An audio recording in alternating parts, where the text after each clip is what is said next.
Yeah, but the outcome doesn't matter though. Yeah. The outcome does matter. This whole I think we could have left this whole uniparty theory back in 1995. No, I believe we do have. If I criticize Kim Jong Un, nothing's gonna happen. There's no relevance to the outcome. But if I criticize Chuck Schumer, you might die if you criticize Kim Jong Un. Well, what about but I mean the outcome for him. I mean the outcome for him, not the outcome for me. I think the outcome for him is more severe. I think Kim Jong Un cannot. So sensitive. He's still going to be in power. No matter what I say. If you take relevant thing to what I said. If you take power away from Kim Jong Un, some other group will have that power. Whereas if you take power away from the Democrats, the Republicans will have it. Okay, but they're the same. So that's why you get to criticize, because it's still the bitch of the Bank of International Settlements. All I'm trying to tell you is that choice is an illusion. In a democracy, that's right. It's an illusion. It's that life as well. And that's the only reason why we let you vote, is because it's an illusion. Like Iran. Okay, look at Iran. That's right. You have the supreme leader. Your system isn't so far from the Iranian system. Iran is the Grand Ayatollah. Iran is a democracy. You have the supreme leader who chooses. The Grand Ayatollah. The supreme leader chooses some of the clerics, and those guys or not necessarily the clerics, because the supreme leader is a cleric, but he chooses a group of men. Those men, one of them can be the president. So you vote for the one you like among those he chose. That's an illusion of choice. Okay, likewise. Like in the US as well. Exactly like the US. In your situation, you have the Republican candidate and the Democrat candidate, and you can choose between them. But in Britain, we have loads of choice. But you are still on the inflation plantation. Right, it's an illusion. It's not a real choice. That's what if you got Bitcoin, no. I'm just telling you, the dumbest thing in the world is to let people choose. No one will let you choose. The only reason we let you choose is because it's an illusion. How do you just John want to apply for You're the lord of the kicks again, Caleb. Kicked. That's right. But yeah, so Kim Jong-un is not the same. Xi Jinping is not the same. Russia is not the same. If you take power away from Putin, some other group will have it. That's why you cannot criticize. It's not right. Period. Sure. Prove me wrong. That's right. Well, Sweden's doing alright, and everyone's very peaceful there. Okay, look at Canada. We just had our election. Look at Canada. You see, you managed to not kill Trudeau, which is something. So it doesn't matter. You can vote. Because it doesn't matter who you choose. It's the same. It's the same policy. See, I would say you actually have it backwards, Dr. Rabbi. When you say that North Korea isn't a uniparty and America is a uniparty, I don't think you understand the power of freedom of speech and how it applies in trying to obtain power in the government, meaning that they'll kill you in other countries. In America, we can say whatever we want about candidates. That means you don't understand what I'm saying. I didn't say that. I said, obviously, they are a uniparty. There's only one party in control. You are an illusion of multiple parties and democracy. Yeah, that's what I said earlier. But it's the same thing at the end of the day, that you need a revolution to get yourself out of that shit show. They also need a revolution to get themselves out of the shit show. What I'm trying to tell you is, if you don't vote for Putin, you vote for the opposite guy, you will actually have a shift in power. Whereas, that's why we can't allow you to do that. Whereas in the US, it doesn't matter. It doesn't, or in Canada, we just had our election. It doesn't matter if the Liberals won, but I couldn't care less. If the Conservative won, okay, it's the same. It's the same policy. They're all supporting the same things. So it doesn't matter who wins. Hence, we let you choose. Do you understand what I mean?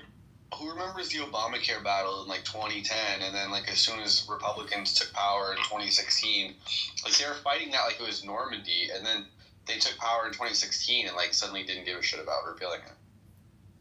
Yeah, but that's kind of a normal thing though. Rico, when the president's in power, and then the opposition party, most of the time, it's in an off election, will win those seats. So. If democracy is direct democracy, having representative democracy. Well, why did you even ask that question, Rico? Then, if you have direct democracy and if you vote for people rather than parties, then okay. But that will never happen. We will, because then that's actual democracy. We don't want that. We want an illusion. Yeah. Also, like America isn't a democracy. We're a federal republic. Yeah, but you're falling to the delusion of the words Democrat Republican. I mean, those are just meaningless, I said federal adjectives. Republic, not democratic. No, it's bigger than that. They're just differentiation words. So did you choose Trump for the nomination? Yeah, we voted the man, not the party. Okay, no, fuck Trump. Forget Trump. On the other side, I chose like, for example, you chose. Okay, but what about those who want Nikki Haley? What about those who want Marco Rubio? What about those who want that? So did you? See, Trump achieved critical mass. Okay, Trump. So, but what if and what happened at Nikki Haley rally? What There if was a bunch of fucking faggots at the Nikki Haley rally. There's a reason why you have two parties. I'm just saying, like, it's kind of obvious. What? There's a reason why you have a two-party system. You don't have a proportional representation system, for example. Anyways, representation is retarded. The fact that you cannot vote for a man, you have to vote for a party. It doesn't matter. Okay, it's what? Kamala, Biden, Obama. Look, it doesn't matter. It's the Democrat Party. It doesn't. Don't forget AOC. Hey, fine, but that's AOC. No, but that's not the case. More and more people are splitting tickets. Especially between more and more people are splitting tickets. They're voting one way, one party at the top, and they're voting other parties down ticket. Like, it's not. You do vote for individuals. You don't vote for parties here, as opposed to like in other parliamentary systems. You don't vote for individuals. You vote literally. You vote for individuals that are backed by a party. But that's just a technical way. Yeah, but that's not an essential feature. That's just a technical how it's organized. It's exactly like how it's very technical in Iran. Now the supreme leader, you can vote for a president that the supreme leader allows you to choose from. I thought you only vote for the president. They vote for the president, but you don't vote for the the Ayatollahs. They always have the power, you don't vote for the relevance. You can vote for a president, right? Okay, but they vote for a president also. They vote from a pool of. They vote for one of a selection of potential candidates. All these candidates are selected by the supreme leader.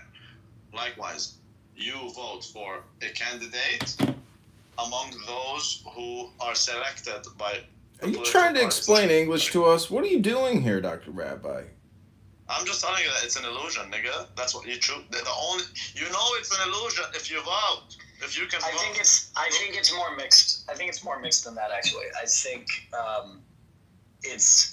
they're all primaries. There is such a thing as a political class who manipulates the system, and there is also a thing called actually free elections. I think they're in tension with each other, but I don't think it's an illusion that we have choice. We just have. I think you have a choice when it comes to your mayor, for example. Yeah. Your mayor, wherever you live, I think you have a choice when. Oh, it depends which. I mean, if it's a big city, I'm not so sure, but So what happens when you get higher up? That means you don't have a choice anymore. Yeah, exactly. But you don't even vote. But that's not a rhetorical question. You don't even get to vote. It doesn't. You can elect judges, and judges can What do you mean? stroke of a pen just get rid of it. Wait, I asked a real question. My friend, you're in Maine. Everyone in Maine, let's say 100% of the population, voted Democrats. Now, it doesn't matter. They can. The electoral college could still choose Republicans. No, we get to split the vote. Well, that's a special Maine situation, it seems. Yeah, that's a very cool situation. Fine. So fuck you. All right. Maine also has a rate choice. 100% of Texans voted Republican. Now, electoral college, their votes could all go to the Democrats. No, I think they're more like half on Maine. Theoretically, man, I'm not saying they do it. No, it actually happened. Look at 2016. There's a bunch of retarded people that got electoral votes. Anyways, the more illegal immigrants you have, the larger the population according to the census, which means more electoral college votes. Illegals literally vote without voting. The more illegals your state has, the more voting power you have as a state. Well, I think. But your vote as a citizen doesn't mean shit. get ranked choice vote in all 50 states, and then to make it so all 50 states can split up their votes, and we can use the democratic process to make all that happen. What democratic process? How do you know that your vote counts? How do you even know that? Do you trust? Well, hang on, explain that. I trust that my vote counts. I think that they kind of. I get that. You trust that your vote counts. I know. If you halve the Kit Kat bar, I get to choose the first pick. I don't trust that the vote counts. I want a system where I don't need to trust and I can verify. That's right. Counts for what? Counts for what? Like, I want a system where it's a self-auditing system. I would like blockchain voting. I don't want to get... Yeah, it's a system that audits itself. It's a system that audits itself, and you can see it in real time. The one who gets most coins wins.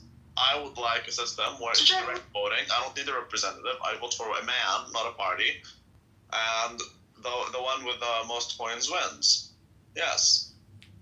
That is a democracy. But no one wants that because, A, it's not an illusion. The moment it becomes a real choice, we will take your choice away from you. That's what I'm telling you. It's retarded. Democracy is for stupid people and for poor people, by the way. Yeah, but it's protection on the negative. It's protection on the downside. You can't choose who gets in, but you can certainly keep bad people out by being able to stop them being in power for a lot. I'm not sure what you're saying. They're accountable, so you don't have unfettered power. Everybody in power. Hold on a second, motherfucker. You're coming all the way from England. Look at Keir Starmer. Are you really gonna talk about? Nigga, are you gonna talk to me about accountability? Is that what you're gonna do? He can probably do that. That's the only thing he can do. He's like a middle manager. I mean, but he's not going to be in for very long. People won't vote him again. Come on, nigga. Yeah, he won't be. You know that. He can't be. This is the whole good thing about democracy. Caleb ran away. Stop it happening. Rico, you're the new lord of the kicks. That's right. I thought I had to appoint people. Hey, Rico. No, you have too much power. Okay. Oh, actually, man, you know what? That's actually true. I shouldn't be modding people. So if you... Yeah, you are right. You are right. Only if you can vote them out. Q is the one who gets to choose what to do. Okay, after this. Is that Q with the little Japanese things, or? That's right, Good.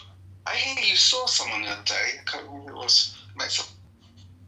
Saw Lou. That's March. Oh, Lou. Oh, cool. I bet he's so fun. Look, I just really don't see it. I mean, yeah, people trust that their vote counts. Okay, that's beautiful. But how do you know? Like, actually, how do you know that it counts? Well, you do, because it does actually get counted. Oh, it gets counted? That's beautiful. Okay, yeah. What about the great addition? You like your numbers. So let's say, okay, but there's infinite possibilities, you see. What about the ballots that should have been counted but weren't counted? Okay, so the ballots that were counted, let's assume that they are counted correctly. How good is that? But are those the entirety of the ballots that should be counted?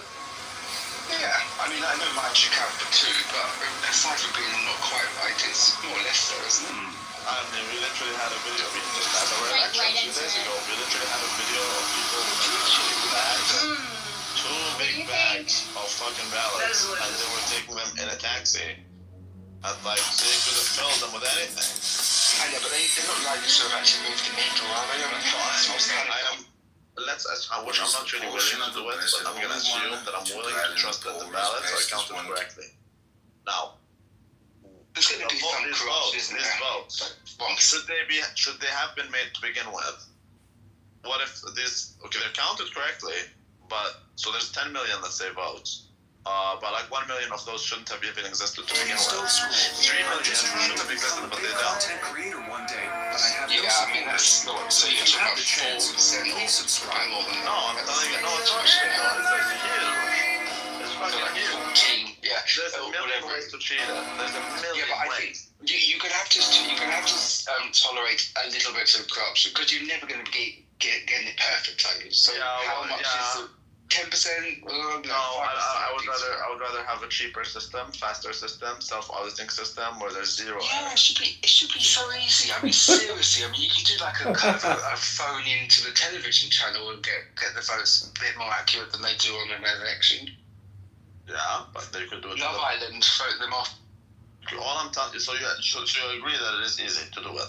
It should be, shouldn't it? I mean, I know it's not that simple, but I would have thought the technology should be exactly. too much of a challenge. It is actually. Hey, I just want to read what Deborah Tucker Bancroft put in the chat in the other room. She wrote, "Do you hear these losers talking about mods?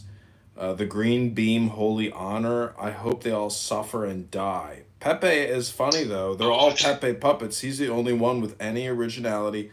But Rick is dating Jazzy anyway. The only one who's probably would make a worse boyfriend than Rick is Thomas Rico. Also, Rick is the biggest asshole. He's flirting with the woman like he's a cool, nice guy. When will these people get the mental health counseling and medications that they need? Tim Robinson was asking someone to show him his dick again today. Stupid loser. Rick kicked me. He's a stupid asshole. I think that high level thinking. Thank you, Deborah. Is that just one person or? Yeah, that's Deborah something Bancroft. Deborah Tucker Bancroft with 1.7 thousand friends. She's our analyst here on Clown House, giving us the play-by-play feedback. And she's actually got a double-barreled surname. That's really something. I want to be her friend too. Joking. That's in the super stupid hypnosis brainwaves room in the Wizard Magic House. I thought you were a hypnosis person. Do you take PrEP, Dr. Horatio? No. I don't think I get it for free. I'd have to say I was a sex worker for me. Oh no, that's probably not. No, I don't. I don't have enough sex. Well, I don't even think you're not very likely to get it, are you? It's really unlikely. What were you just mumbling? You're not very. I don't think that the chances of catching it are very high. I could change that Horatio. Oh, Dr. Julian is here. Julian, did you see that there's a new... Did you see the new Mangione musical being released in San Francisco this weekend? Well, I'll be back. Give me 1 minute. Oh, what's it called? That's right. It's called Mangione, the Angel Killer. The Angel Killer. Did you say Manju the Chinaman? Let me Google this for you, but I actually did text Chris earlier. Let me pull the link. It is thehill.com. Luigi the Musical debuts in San Francisco, United Care CEO killing. It says San Francisco, from the killer barber of Sweeney Todd to Stephen Sondheim's assassin, musicals have long dealt with morbid subject matter. Now a musical comedy based on Luigi Mangione, the 26-year-old man accused of gunning down the CEO of a healthcare company, is on its way to San Francisco. Luigi, the musical, is billed as a story of love, murder, and hash browns, is due to open in June at the Taylor Street Theater, formerly known as Exit Theater. Mangione was arrested as the prime suspect in the killing of United Healthcare CEO Brian Thompson, has pleaded not guilty in the case. Shares the same real-life prison as FTX founders Sam Bankman-Fried and Sean P. Diddy Combs. Although it is unlikely he's actually cellmates with either, in the show, Mangione's character navigates friendship, justice, and the absurdity of viral fame with the two by his side. Per the release, the show is described as wildly irrelevant, razor-sharp comedy that imagines the true story of Luigi Mangione, the alleged corporate assassin turned accidental folk hero. The film features other famous characters, including convicted crypto fraudster Bankman-Fried and Combs, a former rap mogul. For the record, Luigi was caught on tape killing the person. The show is directed by Nova Bradford and features original music and lyrics by Ariel Johnson. Johnson, Bradford, and co-writer Caleb Zaringwe are all involved in the local San Francisco comedy scene. Andre Margattini, another Bay Area comic, is also credited as co-writer of the show. Mangione will be portrayed by Petaluma-based actor and comic Johnny Stein, who admittedly bears some resemblance to the accused murderer. The 60-minute show makes its debut on Friday, June 13th, and is currently scheduled for 5 sold-out performances. Fuck it. Why doesn't every major city just do a Luigi the Musical? Isn't Julian Luigi on new?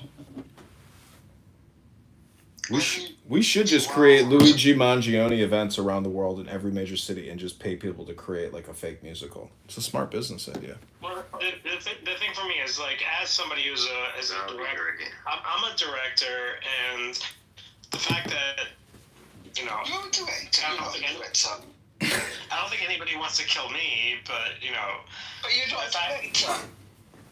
But the fact that some random guy in the Part of the point.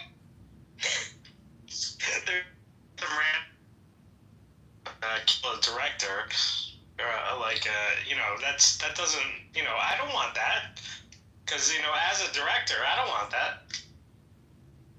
Well, you're not a CEO, so I don't think you have to be worried about that. But I am a corporate executive. Speaking on behalf of every single professional person who ever does any. Yeah, as a corporate director, I don't want people coming after me. As a Prada model. Well, David, I mean this in the nicest way possible. You're a CEO. You're not a CEO, so I don't think you have anything to be worried. Well, I am a CTO. Is that doesn't count? The geeky one. You never get murdered. Nobody would care. Sorry, go ahead, Jim. But this musical, I'm just trying to be ironic that they have like P. Diddy and fucking Sam Bankman-Friedman too. I wonder how that's gonna go. Never actually seen a train go that fast or with those many cars over a bridge like that. It's wild.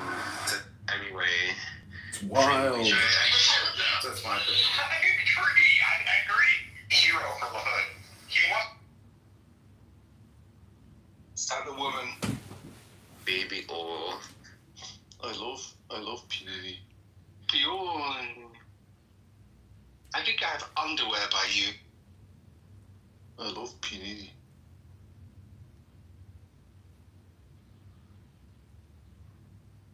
All right, everybody, I'm going to go hit the gym. I hope you guys have a great Friday, May 2nd, 2025. Good Shabbos, everyone. It's almost 4:20. Smoke it if you got it. And then go hit the gym. Reboinoin, shaloinoin. Reboinoin, shaloinoin. Master of the universe. Shh. That's amazing.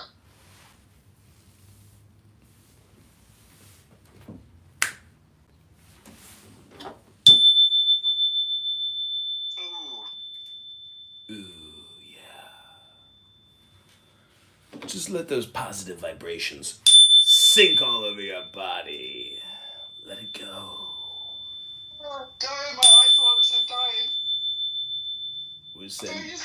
We're charging your batteries through a new frequency vibration. Oh my God, I'm too young. I still hear that frequency. Rico, you do know that you're the only one who's allowed to kick them, right? That's right. Go for the kick. Go for the kick. That's right.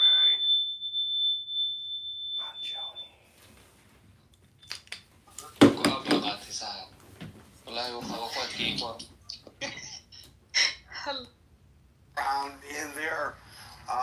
in their districts and be aware of what the constituents think and be cognizant of what they believe is best for their constituency.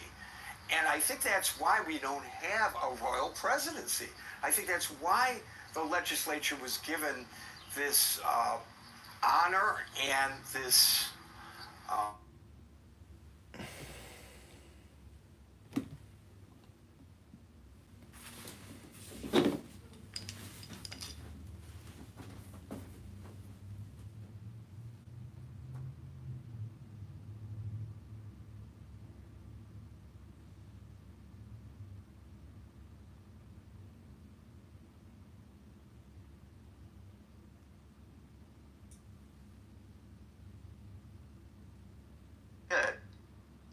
Why can't we get the same thing?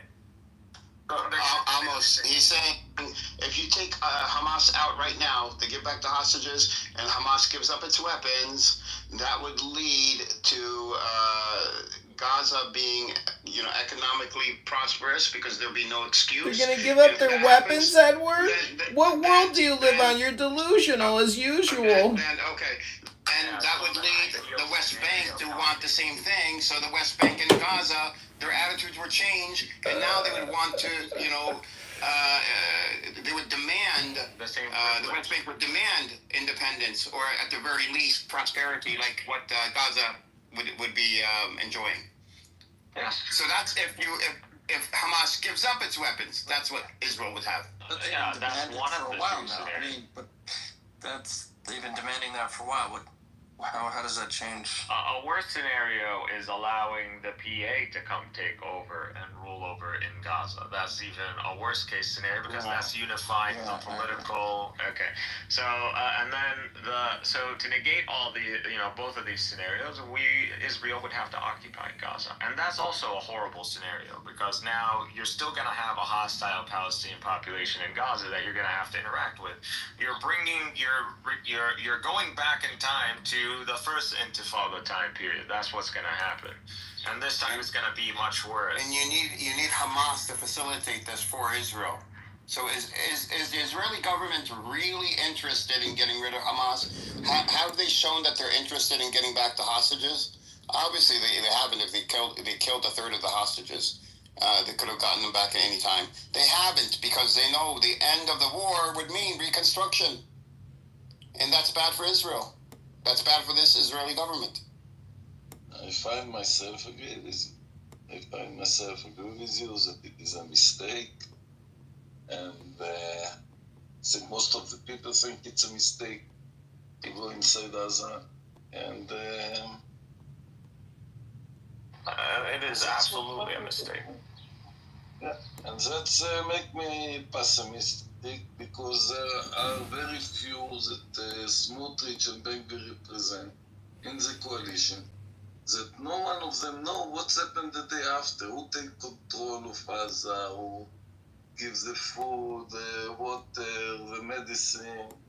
It will be, now the army have to do it. Almost. The army will not do it. With what they're talking about now, there's been hints of, everybody's quiet about it, of a ceasefire. And let's say the hostages are all returned, okay? And then Israel occupies Gaza still afterwards, I'm sure Hamas would not, that would be against whatever agreement that Hamas would sign. But let's say they did. Let's say Israel, gets the hostages back. Ben-Gvir, Smotrich get what they want. Israel goes into Gaza.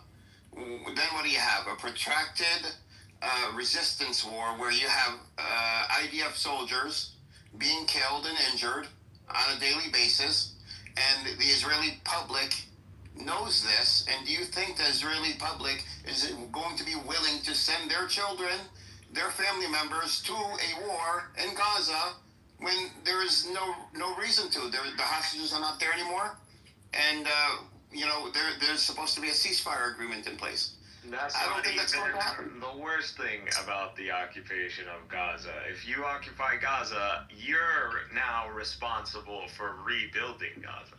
So now you, by international law, by the UN, will now be responsible for rebuilding Gaza. So now this is all that infrastructure that Israel destroyed is now it's their responsibility to rebuild, and they're gonna have to figure out where to get those billions of dollars from. And maybe they can coordinate with a lot of these countries and get it, sure, maybe. But nevertheless, they still have to facilitate the rebuilding of Gaza. And you could keep the Philadelphia corridor, by the way. It doesn't mean anything to Gaza. That's just for show, to fool the Israeli people into thinking that somehow Israel has some sort of strategic advantage by holding on to the Philadelphia corridor, which they won't, by the way, because Egypt won't let them. But there's no strategic value in that. Do you really believe that Israel will pay for rebuilding of Gaza? Do you honestly believe they would have to. If Israel occupies Gaza by international law, they have to. provide for the people. They have the responsibility of the people would belong, and Gaza would belong to Israel. Well, so you actually believe that this is a possibility? Okay. Well, if Israel wants to occupy Gaza, it has to. But that's the law. Occupy it and do what? Like sit and watch them? The difference is that maybe Smotrich and Ben-Gvir want to occupy Gaza, but the difference is that the minute the Hamas will give, and the Hamas will, in the end, give up, because Israel will control on the land, and the Hamas will be there, and the hostages will start dying there, and the Hamas will, in the end, understand that they must release and give up with their weapons. They tried this almost in 2000, up to 2005. Hamas is not. They're all gonna die, and they're gonna take all the hostages with them. That's the worst case scenario when it comes down to the hostages. Maybe. I gave you the ideal case scenario. God comes with his angels and he pulls out.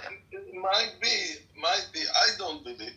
I don't believe. The Hamas sent his children to die, but I don't believe the leaders want to die. Thanks. They will stay. I'm sorry to burst your bubble. There are no leaders left. Tell me.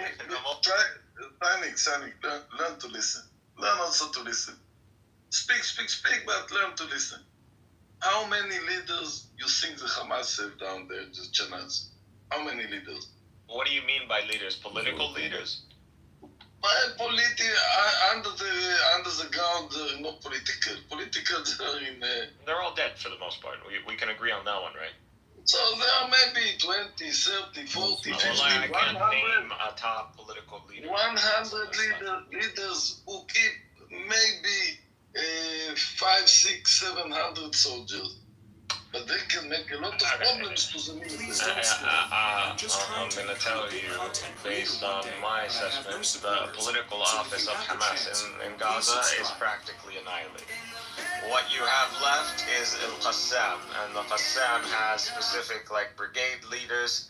Some of them have been killed, but there's a chain of command, so there are people with experience who are taking over. Just like any military. Yes, everybody has someone who will take his brother, and I'm sure he's not going. You don't do the same mistake what Yahya Sinwar did and go out of the Chanad. That Israel have a lot of information there. Israel controlling the area. They have the information from the Palestinian. And the Hamas, if somebody they find, just kill him. So they can, how long? 500, I say, and I'm more. I don't believe that there are even not 500. Maybe I say 200 maybe. But let's say that that's more than 500. How long they can survive with the hostages? And the minute the first and the second hostage will die, I don't believe that those people want to.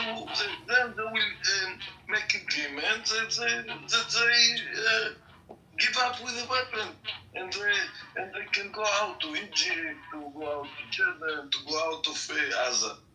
And the minute they put down the weapon and they go out, maybe there were 2 or 3 hostages even survive. Maybe not. I don't know. Almost. I put something in the chat. Comedy freaking. If there will be less than 10 hostages, that means the 10 hostages will get killed. They know that there are around 24, so people say less than 24. Let's say that if it will be less than 10 people survive alive, then Israel will not agree to let Hamas go out. They don't want to go out. Okay. Then I think I know better than you. You think. I think I know better than you. That those leaders don't want to get killed. Don't want. Those leaders that you're talking about, hopefully we're on the same, we have the same understanding. What you're talking about are field officers. That's what you're talking about. You're talking about its equivalent to field officers. Yeah, and those will not like to be dead. Those will keep those 20 hostages alive. They will not let Jihad Islami or any crazy person to kill them. And when they see they have no other choice, Israel will control. Israel will control the place. They don't. So they will control. It depends how long it will take. Now it will take 2 months, 1 year. As I told you, it can take longer. But then there will election in Israel. I don't think Bibi and Netanyahu want to come. Good Shabbos, Dr. Matt. How are you? Ribono Shalom Yashakoa. Everything to finish it before and to become the king of Israel. He give the winning. I don't believe if it will come, they have no chance. No chance, and he finished in jail. But they want to be focusing on the hostages. That's your choice. I don't think the priority at this moment, and even according to Bibi and on these guys, it's not the hostages. They've clearly stated this. They understand the scenarios that I laid out and Edward as well. It doesn't matter what they want, it's matter what the people want. And the people want the hostages, and that's what they say. They want the hostages, and they want to beat the Hamas. And the Hamas will not give up till now. Hamas feel very sure down there in the Channel. Well, Hamas is willing to sign a long-term peace agreement with, or a ceasefire agreement with Israel. So Hamas is not really the issue. I think Netanyahu wants to make it the main issue, but it really isn't. But they give conditions that they stay controlling the Gaza, and Israel cannot agree that the Hamas stay controlling Gaza. No. That is not what the Israelis are demanding, nor is Hamas demanding control over Gaza. They're willing to set up a temporary transitional government or a committee or a technocratic, government or semi-government. Yes, in the end, it will Hamas is willing. No, immediately. They're willing to censor something. Oh, come on. Stop lying. We almost don't lie. The Hamas don't willing to give up the weapon. I'm coming at you, but there you go. You just said it. Thank you. So Israel's demand is that, Hamas surrenders its weapons and its manufacturing. That's the demand. Yeah. So there you go. Okay. Now we're talking. That's different than surrendering power over Gaza. Surrendering the government, Hamas has agreed to do this. Okay, yes. But asking Hamas almost to surrender their weapons. We all know what happened with the Palestinians in Lebanon after they made an agreement with Israel, the PLO, to leave Lebanon. What happened? They massacred Palestinians, right? You talk about Sabra Shatila. Yes. Yes. This is what happened when they gave up their weapons. When the PLO left, this is what happened. When you talk to Amos, you have to say the truth. The truth that Yasser Arafat with his people left Lebanon. First. Second, in Sabra Shatila, the question make massacre. It's true. Nobody denied it. That in Sabra Shatila was a massacre, but it was not connected with the Palestinian in Beirut. The Palestinian in Beirut with Yasser Arafat left to Tunis.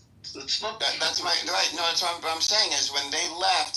So PLO had an agreement with Israel that they can leave, peacefully. They would not be attacked. Yes. They left, but as soon as they left, they went in and massacred Palestinians.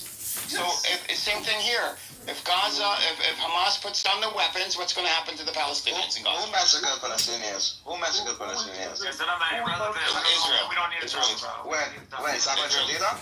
Ariel Sharon, with the help of the Christian militias, they went in and they massacred the Palestinians. But we don't have to go. We don't have to get into all this. No.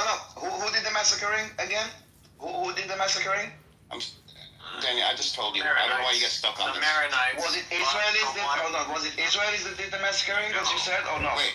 So Israel. Edward said something else. Edward said that we massacred. That allowed the window to happen. We allowed it. Okay, we allowed it. Israel surrounded the camps. Israel's the Who did the massacre? Who did the? Yeah, we also allowed 7th of October. Daniel. We also allowed 7th of October. Israel is the right? one We allowed 7th of October, right? And Israel is the one that allowed those Maronites in. And the ones who did it? Who did it? Who did it? Israel has taken responsibility, Daniel, already. Yeah. I'm just demoted. I'm just asking. Yeah, amazing. I'm just asking who did the massacre. I'm just asking who did the massacring. Very simple question. Who did the massacre? Who did the killing? That question. We already answered that. Okay, I just wanted to correct Edward. No, you can go on. Yeah, but who's the one who gave them the window? Who was surrounded? So you wanted to move on. Okay, so you wanted to go. Okay, so who did the massacring? The one who did the massacring? Is the entry of Israel. No, because he said they did this and they said they did this and they massacred them. Who massacred? Who did the massacre? Sharon. Who did the massacre? The camp. Yeah. He went up to the camps specifically because they're Palestinian and allowed the Christian Maronites to come in. And while Christian Maronites, and what did the Christian Maronites do? Daniel? And what did the Christian Maronites do? Don't repeat yourself. What did the Christian Maronites do? Okay, can you mute up, please? We already, I don't know how many times. So we know that Ariel Sharon was demoted. Yes. He got in trouble. Hold on. At the climax. He stopped at the climax. What did the Christian Maronites do? What do you mean? What? Like, finish the story. Okay. What did they do? You're separating Ariel Sharon or the IDF from the massacre. You can't do that. His question. Why can't you? Why do you need to dance around? The Maronites entered the camps that were surrounded by Israeli forces. Israel allowed them to enter, and they're don't go back. Don't go back. They already passed it. Yes. Okay, so we're not. Yes. They entered and they committed the massacre. Yes. Oh, got it. Okay, thank you. Okay, yeah, we've like 3-4 times now.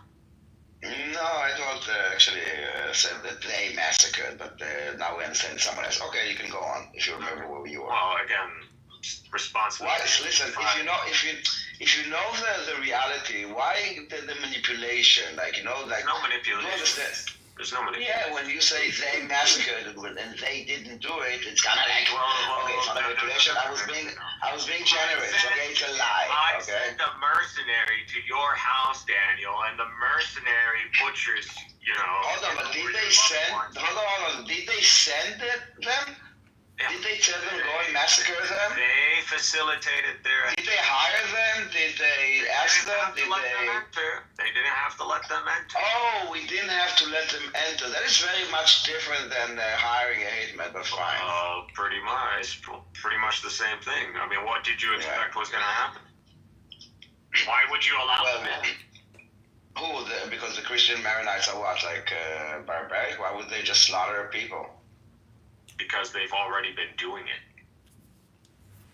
So maybe they're the problem? Like Lebanese Civil War. Edward and Cynic are the biggest liars on their apps. They're just a bunch of frauds. Are you always like a shit talker? Like this guy records. You're a scammer, Cynic, and you're a liar, Edward. You're a fake Palestinian.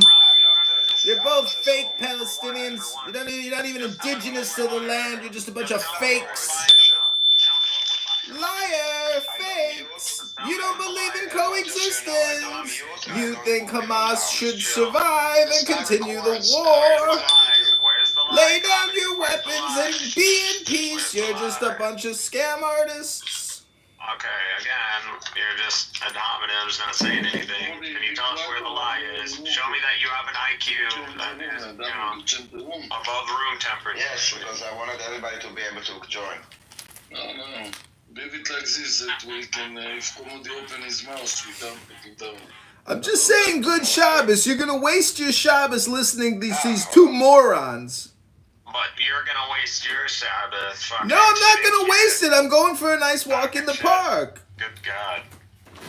Someone you guys need to do an intervention with this guy, seriously. Yeah, I don't know necessarily where we have to do the whole Lebanon thing. No, we don't. I get, Benny. I get your point, Edward. But I don't care. I don't think Hamas is the worst thing, the worst thing that Israel has to deal with, nor is it the hostages. It's simply what is the post-war solution for Gaza. And I know this guy's flooding the comments because he can't help himself. But if you scroll up to like 17 minutes ago, I posted an article from your favorite Times of Israel, and this is what Smotrich is saying. Fighting won't end until hundreds of thousands of Gazans leave. And for some reason, he also talking about Syria partition, which, this is exactly what I've been saying. The scenario where Israel wins in Gaza is by ethnically cleansing Gaza. And it's not going to stop. Hundreds of thousands is him covering up. He pretty much wants us all the Gazans gone.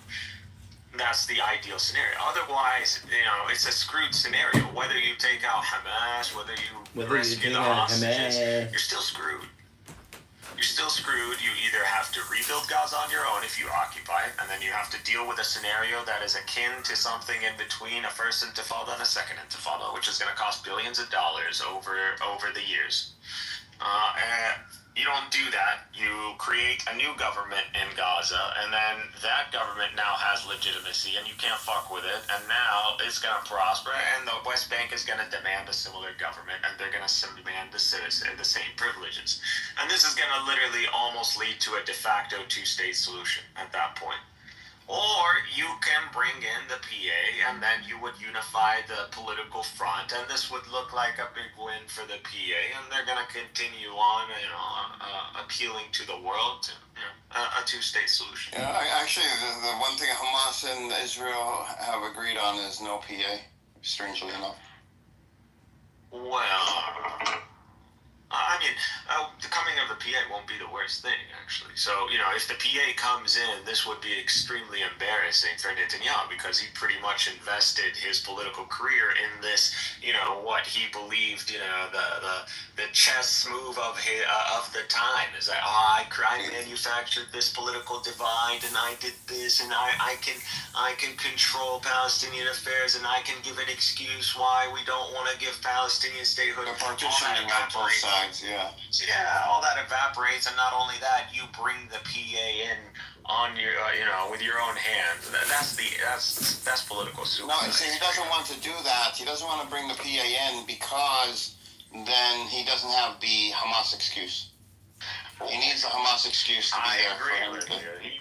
Actually, the scenario that is ideal is actually that Israel goes back to before October 7th. And actually allows that system to go in, where you actually manage to find much of the Hamas infrastructure that is manufacturing the weapons and dismantle that. And you'll have a Hamas that is back to like the early 2000s, and you would just reset the clock. And, that would be the actual ideal, if Israel is committed, if they're smart. I mean, just going in and getting the weapons from Hamas underground would you're talking about an enormous amount of resources. Yeah, you're gonna talk about, it's gonna lead, And Netanyahu can't afford any more casualties on the Israeli side, politically. Yeah, that scenario isn't. I agree. The whole, reverse the clock and Hamas continues, and you just go back. In a way, this makes Hamas look like they kind of won. It depends on what happens with that. It just doesn't seem, plausible, honestly. But really, long term, if Israel seeks to win, actually get a strategic victory, they need to ethnically cleanse the Gaza. There's no way, really. There's no solution. There are people who are more pessimistic than me. Benny Adam actually believes they're going to genocide 2 million people, or almost 2 million people in Gaza. So, and Be Free, actually, for some reason, believes this. I don't believe this is No, I don't think so. That's going to take a lot to do. That's still a lot of resources, not to sound, inhuman, but from a resource standpoint, that's going to be a massive project, and the entire world will be watching it unfold, which Israel still, again, can't afford to do. I think the best case scenario for Israel, if I was Netanyahu right now, The options that are open to me are a ceasefire agreement that allows the release of the hostages, and a controlled, where I could say, okay, Hamas, they're not going to be the government anymore. It's going to be this transitional board, and they will control everything. And this is not, of course, ideal in the long run, but when it comes to the people of Israel, they will buy this as a victory and say, oh, okay, so Hamas is not in charge. We got the hostages back. There's this other entity controlling Gaza now, not Hamas. Okay, we win. It's not it's not truly a victory, but they don't know that. But I think Netanyahu will try to pull that off. I just don't see any other option. There isn't any other option on the table. Wow, Edward, you guys are like projecting so much. If you think that this... Okay, Daniel, give an option. And that you think... You give us a post. They don't know this, they don't know that. Daniel, go ahead and give an option. Give a scenario. At the end of the day, we need to have security, we need to have safety. And Daniel, give a scenario, not the objective. Give us a scenario what you think will happen. Post-war If you were Netanyahu, like what would you do? Or what do you think Netanyahu would do in the immediate future? I don't know what will happen because unlike you, I'm not a prophet. We're not prophets. We analyzed every scenario that's possible. Can you come up with a different scenario? Are you able to mute sometimes and use your ears when others are speaking? He's gonna call the people. Hello, hi. And you know that others are also talking, so I'm trying to address. So what I would do, I would actually call. Play victim, right? That's it. I don't know who you are. If you want to say, just wait. Okay, so what I would do, I would carve with the corridors that Israel already did and are doing now, carve the Gaza Strip into 5-6 different, boroughs or cities or sections, and let those boroughs self-govern themselves. So there is no one government for the entire Gaza Strip, but more whatever you call it, councils or whatever, for each section that will actually need to take care of their own section. So it will be not possible to create a military across the zone, and when they want to go from one zone to another zone, they go through a checkpoint that you see where they are, and then you can also live. And actually, by then, while the people are moving, from place to place, you can also identify the people that you're looking for and arrest them. Perfect. That's literally the occupation of Gaza you just described. You just gave more details about it. Cantonization, creating an apparatus, a security apparatus, permanent military presence in Gaza, which would come with the responsibility of building this apparatus and the infrastructure. It's more like security, not governance. The security. We will. No, you can't have it both ways, Daniel. No, I don't want to have both ways. I want to have it one way. No, so here's what will not happen for you. Hold on. Listen, I'm not. Once again, guys. I'm not having we're not in a conference. No, I want to address one part. I'm trying to tell you what makes sense to me, taking into the realization. And I don't think I don't see a possibility where Israel governs Gaza in terms of internally. So only military, only security. Daniel, when it comes to what you said, which is a possibility, the problem here is then you would have to have this what you just said, this other government or governance in Gaza, which then means that you would have to have Hamas agree to this governance. No, you don't need to Hamas to agree to this. No, actually, you don't need to, because this is what I said. If you carve up the Gaza Strip into those 5-6 boroughs, okay, then first of all, every movement between those sections will be through a checkpoint. But Hamas is underground, though, Daniel. So you're not getting rid of Hamas. You will continue with destroying the underground tunnels, okay? Finding shafts, detonating them, closing them. This has been going on for 18 months. That scenario is even... yes, but What do you mean? I mean, you do need to. Because you're still what are the other options? With the remnants of Hamas long term. So yeah, you need to remove it. You need to remove it. No, you're not going to. Because so let me get this straight. To establish this scenario, which I agree. I mean, I thought that. I mean, this should translate from the occupation of Gaza. This should be understood already. Cantonization of Gaza. But anyways, Israel would have to 1, occupy Gaza.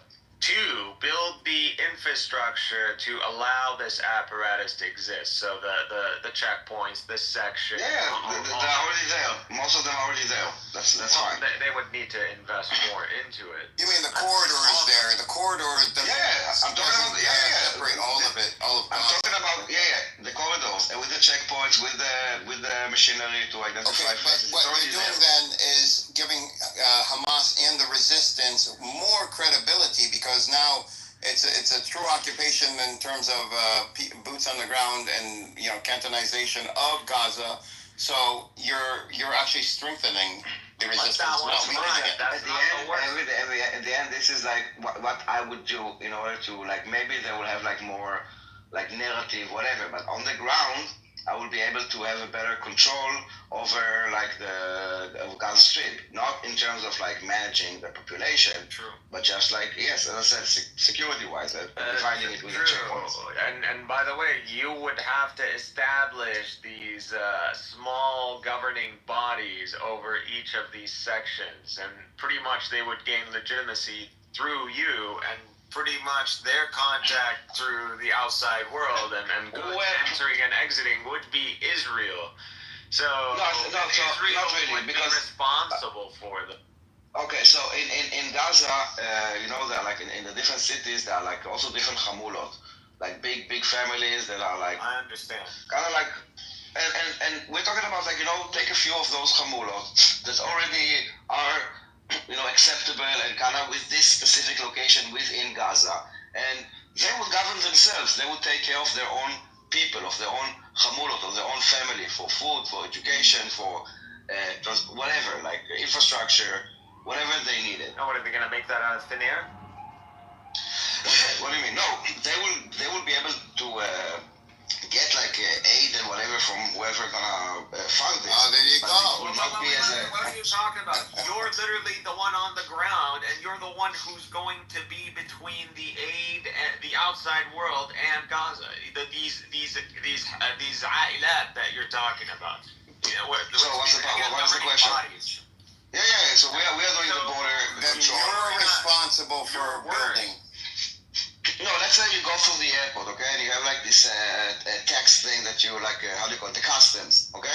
They can tell you, okay, you can go, you cannot go, but they are not responsible to bring the stuff or to you can bring the wine, and they will tell you, okay, this is you have it both ways, Daniel. You cannot bring it in. Not if allowed. you're going to occupy, then you're responsible for rebuilding Gaza. The world is going to say you have to pay for it. If you're going to occupy, you have to pay for it. You can't separate the two. I will give you an example, okay? For example, in the West Bank, we have 3 different sections. One that is totally security and governance is by the Palestinian. One is governance and security by Israel, and one that is half-half, meaning security is by Israel, but governance is by the PA. So the same concept in a way, but just in Gaza, meaning that we are responsible for in the you're missing one point, Daniel. The West Bank doesn't have to be rebuilt. Gaza does. So yeah, I'm saying, but doesn't matter. Rebuild it. Okay, that's a good question. You are right. Gaza needs to be rebuilt, and we are managing security, building all this stuff is not part of our responsibility. It's part of the administrative. Whatever body. Okay. Not the security. We are not going to manage. Relying on you. You're going to have to fund them to establish themselves. Fund them? No, we don't need to fund them. This is again. You are missing the part about self-governance. The Palestinians will self-govern themselves. No, not us. We will not govern over them. I understand that you want us us to govern you, but this is not an option for us. You need to govern yourselves. Saying it, because you are talking about a permanent IDF presence in Gaza that supervises the transportation of movement of people. Yes. Okay, so yes, but why? Israel was in yes, control of what? Yes, you are correct. You are correct. Cynic, the presence. You are correct. But Cynic, you are correct. We can say that this thing is not allowed, or to ask for why is this for? Yes, that is correct. But it doesn't mean that we need to bring the stuff. I'm not sure why we see this relation between us controlling the government. Hold on, let me just finish it because we are stuck on this point. Your voice is very low. Hold on, Edward. The fact that we are controlling the border, okay, and saying what can go in and what cannot go in, there is no link that says that we are also the one that needs to bring whatever we need to bring. That is something that you are making, but it's not realistic. No, you destroyed Gaza, so you would have to rebuild it if you're occupied. That is a different point. Yeah, that is a cute point. You agreed on that one. But again, so I'm now the governing body in Gaza. I'm like the representative of I'm your contact. Just like how in the PA there's a contact. So I'm your contact now. I need certain building material or I need certain goods. I'm gonna hit you up, and you are gonna be the contact to the outside world, and you're gonna No. Okay, so that you will means tell I have me. direct connection to the outside world. Yes, you just need my approval. So let me get this straight. You're creating another PA. No, I'm saying, listen. You now wanna order some stuff to build some stuff, okay? Let's say you ask permission. You say, okay, I need those dual use products for this use, okay? And then you say, okay, we allow it. Hold on, we allow it. And then we say, okay, you go and you order it, you buy it, you pay it, you get it, you build it, and then you send confirmation to us here. I did what I said I would do with the money, and then we continue. Oh, okay. And what's the problem? Okay, that's pretty much Let's just the make occupation one of Gaza. thing clear. Look. Why? You do whatever you want to do. Build whatever you want to build. Agree with this. Let's make one thing clear. The Israelis have zero interest in governing or having anything to do with the government of Palestine. They want the Palestinians to govern themselves.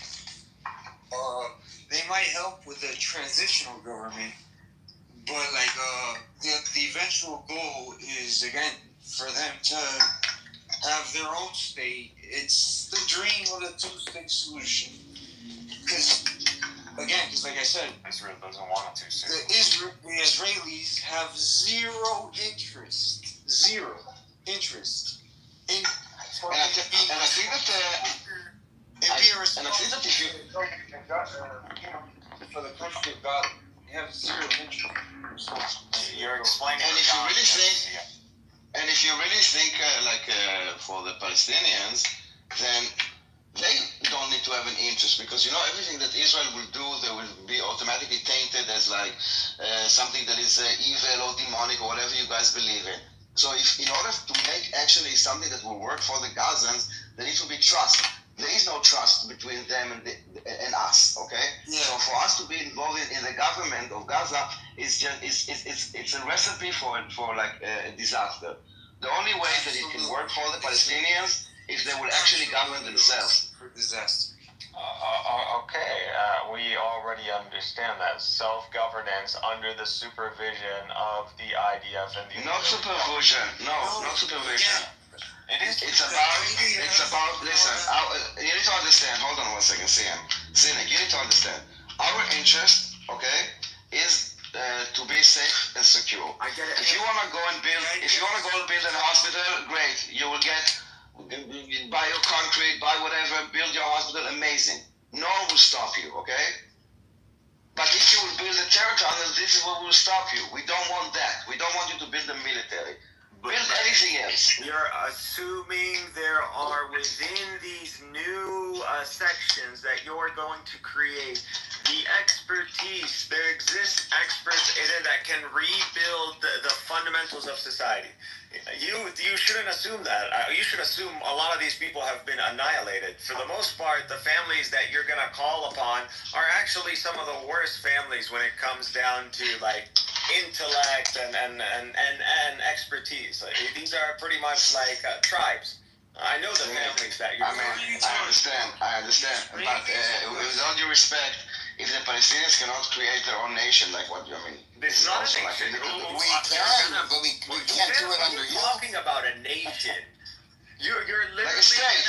Okay. Gaza. You know what? Gaza. The border of Gaza. Who's going to control the border with Egypt? Israel will control the border. Thank you. Israel is an occupation. Right. So I understand. Listen, you can say it, but the reality is, like, it doesn't matter. It doesn't matter what you call it, because at the end of the day, it is needed. Okay, and in order for not to be needed, we need to strive for a Gaza that will be rebuilt in a way that is not infested with terrorism. No. And then you will not need those things. Okay, because we already had times with Gaza that we didn't have borders and we didn't have checkpoints. Exactly. Answer Edward's question. Who's gonna design and build the Canton infrastructure? Who's gonna do that? We divided. There's already I think 3 corridors already, or 4. Daniel, I don't think you understand what it takes to build even just an occupation system, much less billions of dollars. He doesn't get it. You're building almost a civilization in Gaza. You're starting from the ground up. It's going to take experts from all over the world. It's going to take resources from all over the world. And on top of this, you're saying, okay, well, everybody's going to spend money to build cantons in Gaza, which nobody would agree to begin with. Yeah. By the way, Jews would immediately opt out. They would opt out. Why not? Nobody would want to build something to be for people that are under occupation that literally is not building like a standard communities, but you're literally building for an occupation. You're not building for freedom. What are you talking about? You're separating. I'm not. You're separating them into these cities, these little cities. Hold on. Let's say there's a highway, okay, that separates between in Israel. I know that cities got the highway. By a highway. Okay? How about the hardware? In order to pass, you need to either walk through a specific bridge, or you need to drive through a specific road. Okay, that is Daniel, you're in IT, right? You're in IT. You're talking about the pathway, right, where information travels. What about the hardware? What about the software? What about everything else that you need? You can't just have a highway and say, okay, now. You're going to need cameras. You're going to need on the ground Israeli bases that are processing. So you're building two. It's already there, guys. You're building two infrastructures. It's all. Hold on. No. The corridor. You can also see it on the satellite map. It's a big one. Okay, it's a thick one. Okay, so you can even see when people come close. It's a road with cement blocks and a few tanks. Hold on. It's about almost 1 kilometer long and wide. Okay, and in the middle you have the checkpoints that you can pass through. Not only in the middle, there's also one close to the water. Yeah. So that's and basically that's a no man's land currently. Exactly. Yes. And the pressure on that. And that will stay like this. But the rest of Gaza, not just the corridors, the rest of Gaza can be rebuilt. At the end, those corridors will go away, of course, But for now, in order to kind of confront this situation that we have right now, this is a solution. I'm not saying that this will happen, and I doubt it if it will happen. But you asked about a way to have a solution, and I think also at the end, despite your rejection, I think it will benefit the Palestinians, and will give them that will actually care for them. I mean, if you're having an agreement where this corridor goes away, if that's not really dividing, as you were saying at the beginning. It's not the same. If you had a situation where all this would go away, once the building is done, you would have one Gaza. You're basically describing, describing the same scenario that we put on the table, except you're including this corridor, which would be there anyways because nobody's going to take out the corridor. I also said at the beginning that the corridor you can always pass through it. It's not like that. It's like a wall that you cannot each one live in separate community. You can I think the corridor is important, Daniel. I don't think the corridor, with what you're saying, you're saying to separate. The intention here is security, okay? And the way to achieve the security is, instead of like going now and kind of continue destroying Gaza, is actually to do this and first of all kind of prevent them as like kind of like basically block everybody wherever they are, and then when they want to pass, they need to go through like a identification, and then we can find the people that we want to find. Instead of like this is what I would have done. If there is a ceasefire, you can't go and find people that you want to find. It doesn't work that way.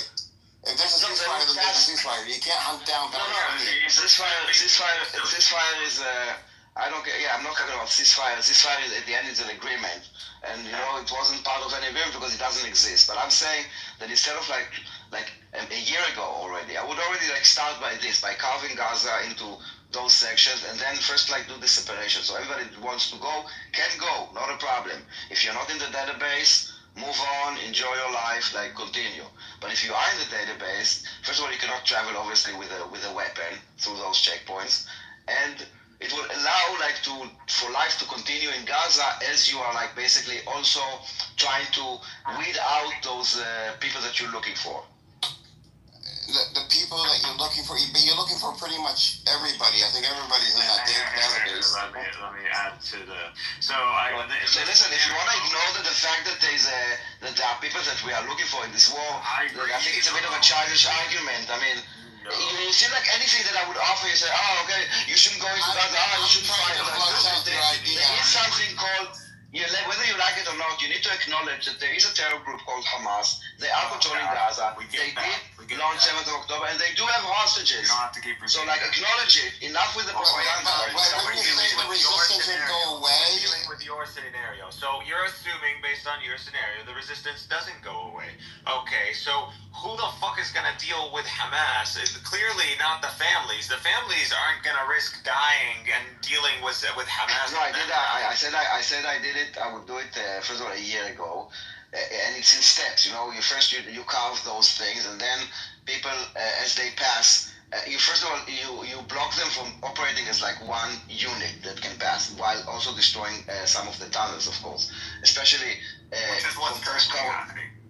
especially in those corridors down. Meaning in the corridors, like do a big blast down, so make sure that even under the corridor you cannot go, and then. For a while, just to kind of see what that causes. First of all, anyone that passes will have to be identified, and we can also maybe look for those that are not passing. I don't know, but it will also harm Hamas in the way they perform as a one unit, from passing ammunition, from passing soldiers, from whatever, and even people that were like stuck and want to go back to their family, and they're Hamas, then they will have to either. Make a choice. Either they pass through a checkpoint, they might be caught, or not. Not necessarily. So again, you are going to have to deal with the scenario, assuming this can, Israel has to occupy Gaza, Hamas shifts to more underground, and now. What do you mean occupy Gaza? Because it's not really occupied Gaza, okay? It's in Gaza. I'm gonna stop. No, but because we have to be very specific. I think Gaza is not supposed to be an occupation because I'm saying it's very important, okay? Because again, nuances are important if you want to be honest. Israeli. Can I speak? So no, it's not accurate enough because the Israeli soldiers will not be roaming around inside those sections. Okay, they will stay on the perimeter, around. Okay, not inside. Operations whenever needed. They will be on basically the parts that will be occupied are parts that no people live in. The areas where people live in are not occupied militarily by us. Yes, which is going to be mainly. And also the security inside is not governed by us. it will be internal security, like police. Can I ask a question here to Daniel? So, are you saying that Israel will be there in Gaza, and as Gaza is rebuilt, Israel will gradually leave Gaza? Is this what you're saying? I'm saying that yes. Once we see that that we're rebuilding and they kinda invest in the right things for society, which is not to militarize the strip, and we see that there are no threats. Yes, of course. Now, can I then say this?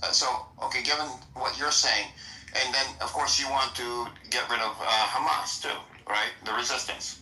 So wouldn't building Gaza and having a prosperous Gaza and a prosperous, which will eventually happen if you're rebuilding Gaza, a prosperous West Bank, wouldn't this nullify the resistance to begin with? Because what are they resisting against at the end of the day? So you would think so, yes, but we understood that. Wouldn't this be more efficient than? Hold on, unfortunately, as I'm trying to answer you, you would hope so, you would think so, but unfortunately, we know that it's not true because How do you know? It was attempted, it was attempted, and what we understood is that the ideology of Hamas is not based on like luxury or money or convenience. It's not about this. It's way deeper than that. You cannot buy them off. You said it was attempted before. First of all, the life in Gaza for people that are like some people is very good. Some people it's very not good. Okay. But for some people, it's really, really good. They have like how do you call it? For the vast majority of Gazans, was life good when you were there? Nah, they're poor as shit. No, I've never heard that life was good in Gaza. Gazans, yes, the big families, they usually have some wealth, and you could maybe even like in the $1 million. Yeah, and you will have like bakeries like with like boutiques, like boutique places and like nice hotels and like how do you call it, parks and with nice spas and pools and then Gaza would be free. And the thing is that, hold on, let me please. But Daniel, Gaza's free. Please let me answer. And if you also look at like the number of people that got permit to work in Israel, which they get way more money, over the years and over the month, it keeps on growing. And I think like a week or two before 7th of October, there was even a discussion of doubling the number of permission, because again, the belief was that if their life would be good, then, as you said, they will have no reason to resist, yada, yada, yada. What we do learn is that the ideology here is way stronger than this. And this concept of the right of the return, which is something that they teach in Gaza for everyone, and about Daniel, you have the wrong idea. Haifa and Akko and all that. You have the wrong idea when it comes to and you can see, in fact, that they were willing to destroy Gaza for this. Dude, I mean, Daniel, prosperity to Gazans, to Palestinians, is not being able to work in Israel or have boutiques or anything like that. It's self-determination, having our own land. Exactly. But that's never happened. That's never happened. You need to do it yourself. The entire concept of self-determination is the self-determination part. So we need to self-determine you. If there is self-determination, Daniel, then that nullifies the resistance, because the resistance is there for self-determination. To bring us self-determination. Yes, it is. No, that is not correct. Edward, the resistance, which you call, which is Hamas, and they are very open about it. And this is what they teach. They teach about the right of return to Israel. Well, they are talking about we will go back to Haifa and Akko and all that. And the PA teaches holds on to the right of return. So that is a right that no one is abandoning, not even the PA. And so that is the resistance. The resistance. We were ethnically cleansed. Exactly. The resistance is the resistance of the existence of Israel. No, if there was an actual peace agreement and the Palestinians signed it, then the resistance You will not sign it.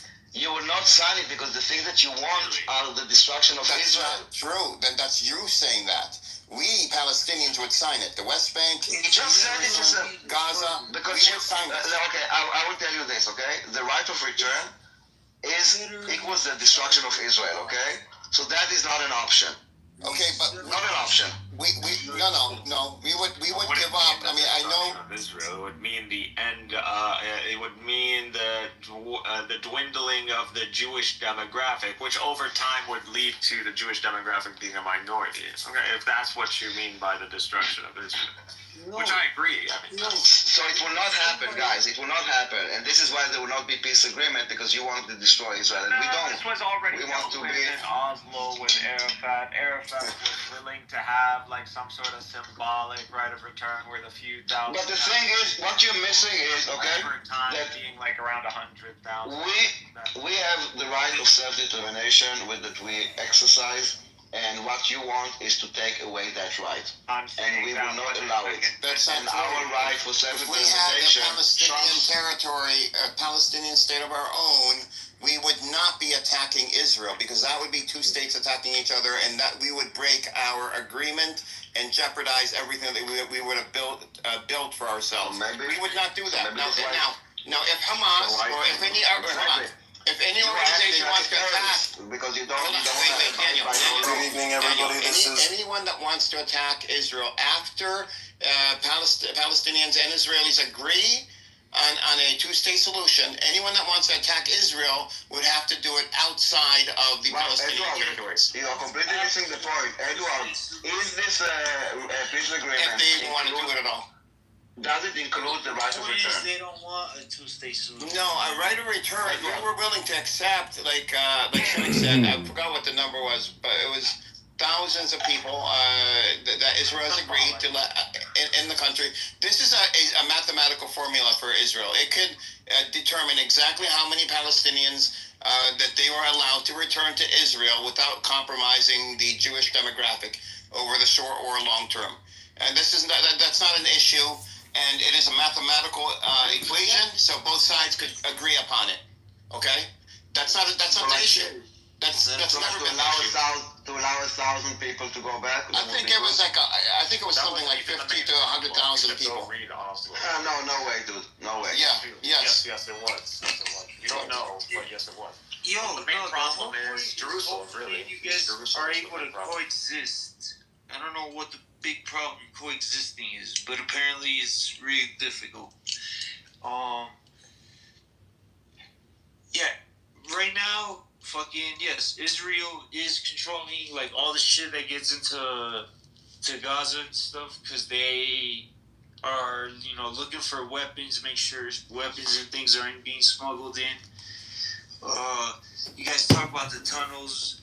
They dug thousands of miles of tunnels. They haven't found them all.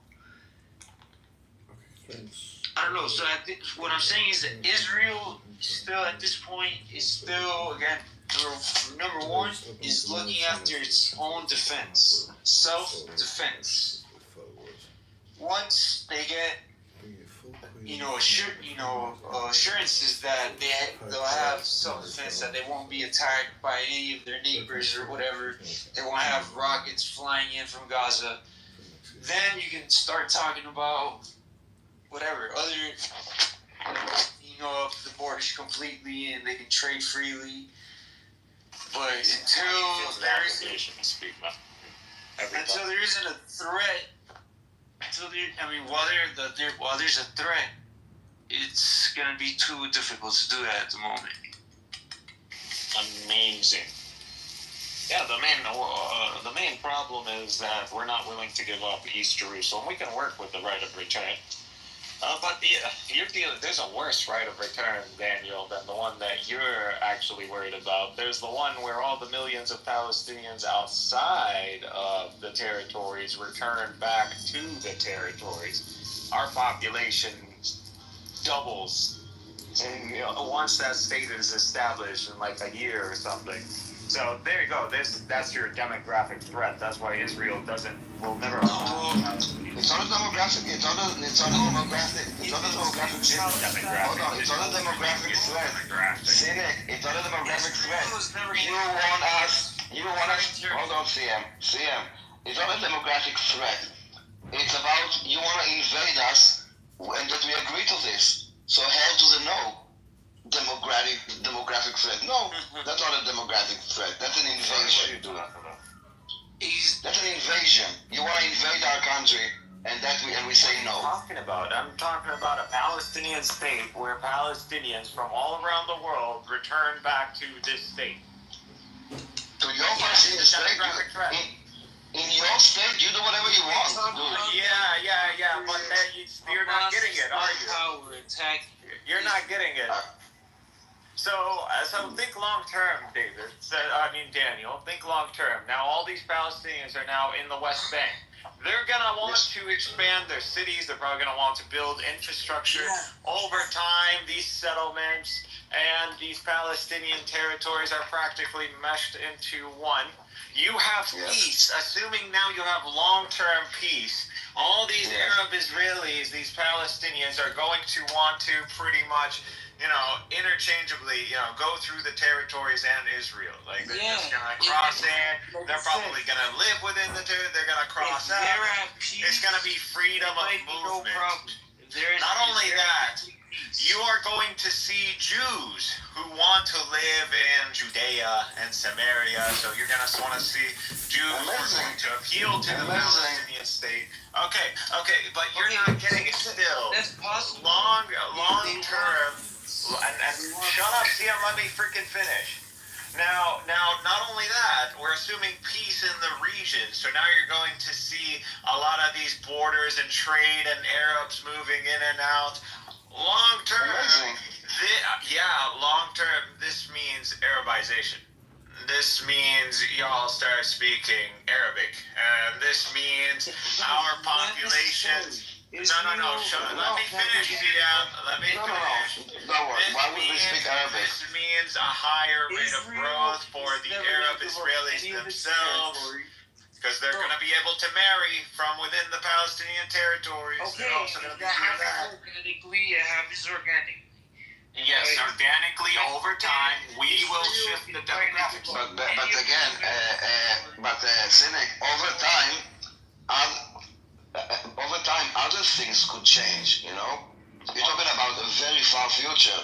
And in a way, we will find a way to preserve the self-determination of Jews. I cannot tell you how right now, because what you're talking about is very much in the future. You would have to sacrifice between democracy and the Jewish state, which is the worst case scenario. You don't want to reach that critical point to begin with.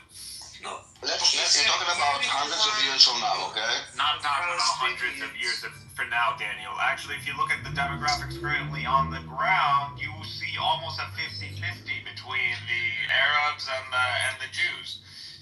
Yeah, but what we're talking about, what you were talking about is peace in the Middle East situation. I don't see it happening anytime soon. Yeah, because of Israel. Israel will never allow it. Whatever you wanna tell yourself. That's just a fact. No, that's not a fact. It's completely the definition of an opinion. Not only is it an opinion, it's. I think the Jews are gonna go with their culture. No, they've given up their culture a million times before. What are you talking about? Listen, there are many countries that share borders and they didn't change demographically so easily, and you can always have immigration laws and naturalization laws. I understand, but you can make laws to protect whatever you need to protect. Don't worry. What are the laws when you're like 30% of the land now, when you're being dwarfed in by the rise of Arab. Don't worry. Listen, you're talking about why it. I'm telling you, we will be fine. Okay, we will survive. You can say that, but there have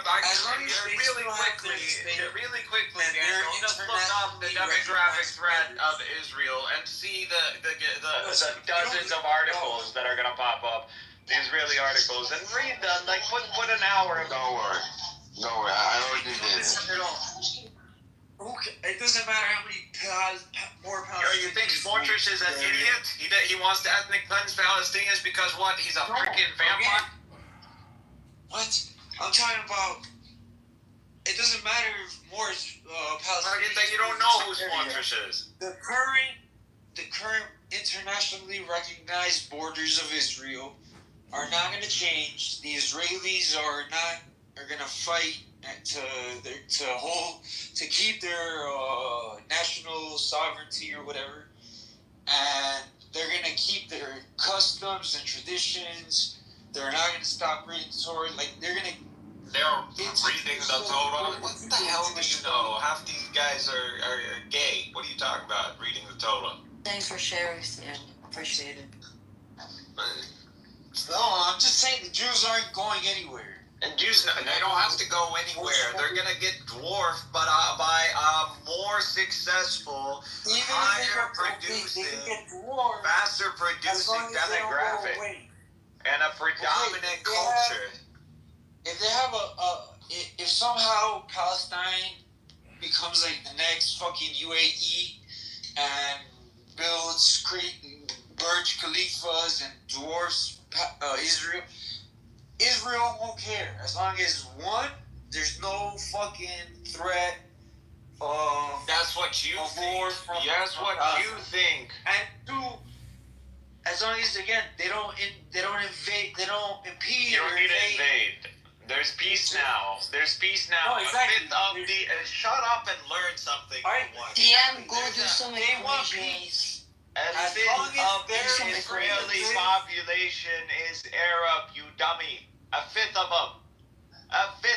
Now imagine there's a Palestinian state. Imagine there's a Palestinian state. For them, there is no Palestinian state. There is no Israel. For the Arab Israelis, it's going to be one state dream, La La Land. They're going to be going back and forth. They're going to have the best of both worlds. That demographic is going to have privileges and advantages over even the Palestinian Arabs and the Israelis, Jews. That demographic is going to skyrocket. That's for one. Now, the Arab population in Palestine... Even then, that's great. As long as... No, that's not great. That's not great. What is Israel, CM? What is Israel? There's no talk. What is Israel fundamentally? Israel. Hey, dummy, answer the question. What is Israel fundamentally? What is Israel? What is the purpose of Israel?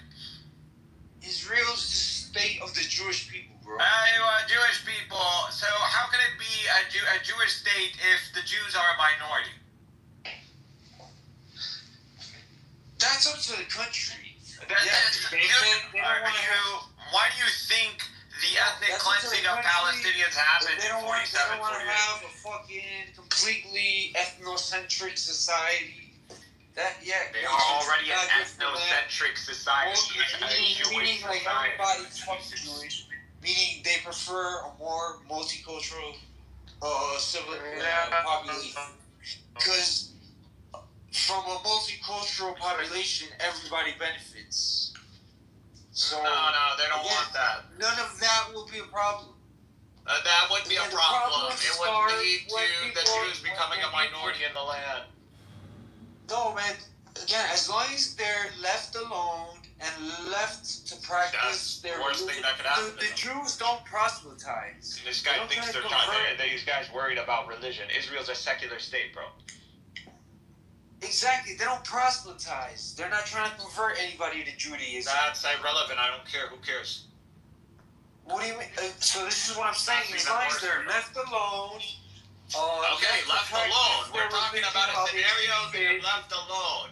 We're talking about that scenario. See, left to practice, and again, and there's no talk about. Dude, you just keep talking about peace. All you're describing is Jewish permanent peace, long-term peace, if we can achieve that. And where there is now, even fuck it, there's no Palestinian state. Assume there's no Palestinian state. So there is long-term peace. I hope there is. Dude, I don't know. It doesn't matter. It literally doesn't matter. So I assume there's long-term peace. There's relatively freedom of transportation. There, territories are prospering. No more war. You're opened up to the Arab world. Now instead of all these Jews going to the UAE, you have a bunch of Arabs from all over the Arab world coming into Israel. You have a fifth of the population that is Arab Israeli. You have the Palestinian territories booming. Shut up, CM. You currently have almost 50-50 is Jewish Arab ratio currently in the land from the river to the sea. Now you're talking about a scenario where things just get much better for the Arabs. Who do you think that demographic advantage is going to swing for long term? It is going to swing for the Arabs, no doubt about it. These guys are hedonists. No, but there are also many Jews, religious Jews I got money. I'm gonna have kids. I'm gonna have 4 wives, bro. There are also Jewish people who have many kids. Yeah, and those are bad for Israel as well. That's a threat to Israel. After the Arab demographic threat, those guys are the second main threat to Israel. They all want the same thing. Yes, peace. We got it, Sian. How many times are you going to repeat yourself? Then, again, there's actually, Israel doesn't prioritize also repeating yourself. Then there will be no because this guy, I have to respond to this guy. But I know it's impossible to teach Sian anything. As long as there's peace, there's, yes, okay, so the Arabs will make up the higher percentage of the population, so naturally, during elections, they have a better chance of getting their leaders elected. Now it's an Arab state. Welcome to Israel, the Arab state. But as long as you're talking about in the far future where there's absolute peace, and even these Arab leaders who are being elected have no conception of absolute peace. The instructions of the Jewish people and no interest in coexisting. Their interests align with their own country that they're in, where the Jews live. And the Jews are not prohibited from practicing their religion. They're not even trying to convert anybody. Then again, as you said it, as long as there's peace, and again, the interests coincide, there won't be a big problem. Yes, there would be, and I'm not. You're done repeating yourself. Peace, and okay, you're assuming they want peace, and everybody wants peace. Great, you don't need to repeat it for the 4th time. You're the one that kept saying that, so I was going along with it.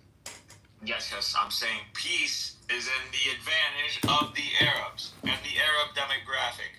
Peace is not in the advantage